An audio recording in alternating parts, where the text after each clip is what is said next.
Hey guys, this is The Dark Men again, and we're back with a compilation of creepypastas.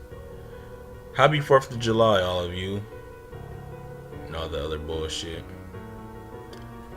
Today I have for you a few short horror stories that are based on the 4th of July. I hope your 4th of July or Independence Day was pretty good. Mine was alright.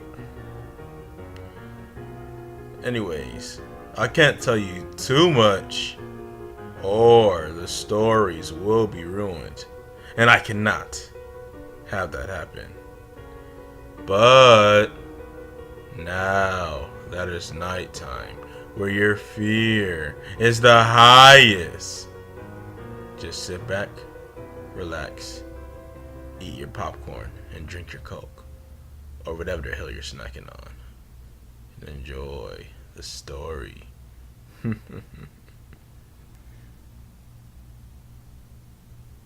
It was 3 in the morning on 4th of July when I heard a loud knock at my door.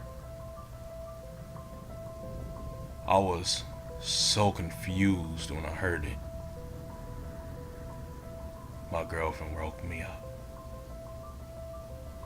saying someone was knocking on the door.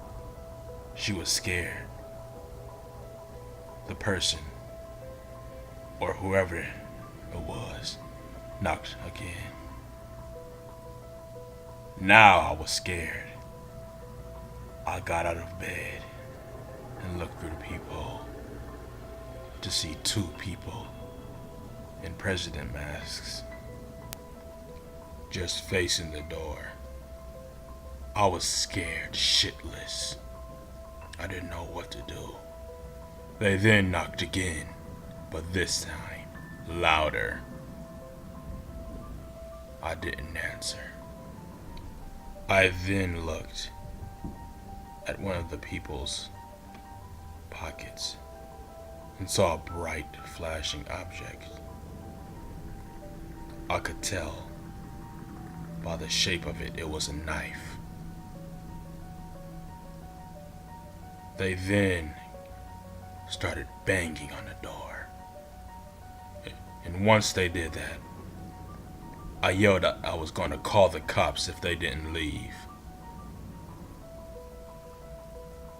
They just started laughing and walked away.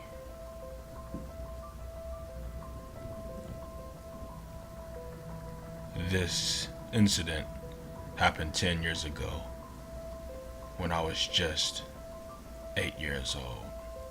I went over my aunt's house for the 4th of July because she was having a barbecue.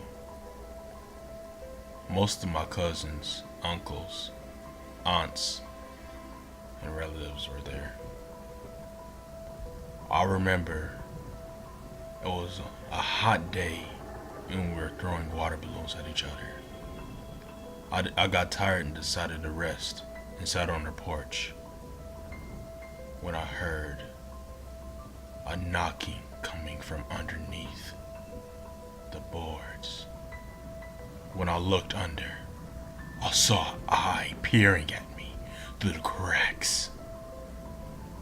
I yelled and my aunt came running to see what the problem was.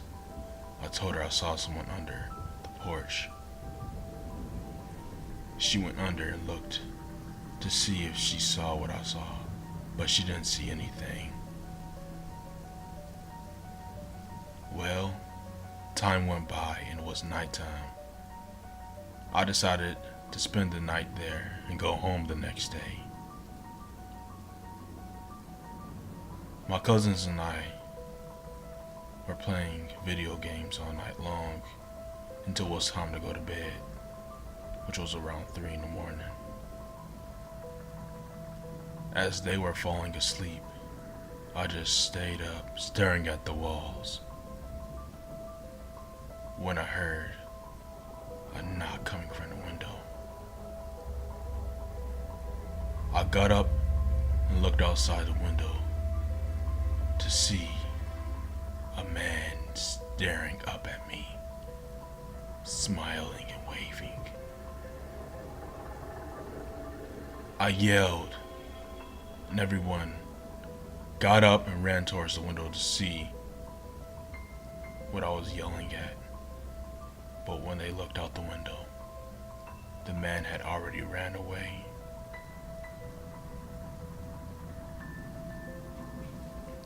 I work at a restaurant, so you can only imagine the type of weirdos that I get. One 4th of July was probably the worst day of my working career. My duty is to answer the phone and answer stupid questions that lots of customers like to call me with. But this particular customer was really weird. I still don't know who it is to this day. It was just a normal day of answering phone calls, and then I got the first phone call from him. It was pretty normal until he asked my age. By which I mean he asked how old I was, and I told him 20. And then he said goodbye and he called again. Then he asked if I date older men, which really creeped me out because he sounded like he could be my dad's age. I hung up. A few hours later, he called again. This time, I heard loud breathing on the other end.